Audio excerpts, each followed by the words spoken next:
Hey guys, today I'm going to tell you how to fix hang problem and Samsung Galaxy A17. If you're using A17 and your phone is hanging, so let's see how can you fix that. And your Samsung Galaxy A17, you must have to make a soft reset or restart your phone. So let's see how can you do that.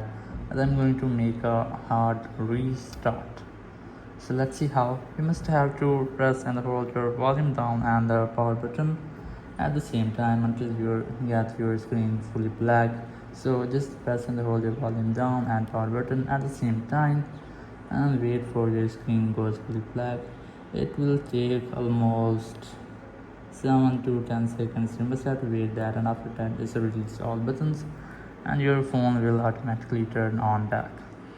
So in this way you can easily make a hard restart of your phone. Once you have that, you must have to put your phone, and I recommend that you must have to leave your phone almost for 2 or 5 seconds, and after that you can easily use that. So that's how you can easily fix hang problem and your Samsung Galaxy A17. Thank you very much for watching the video. Until next video, bye bye.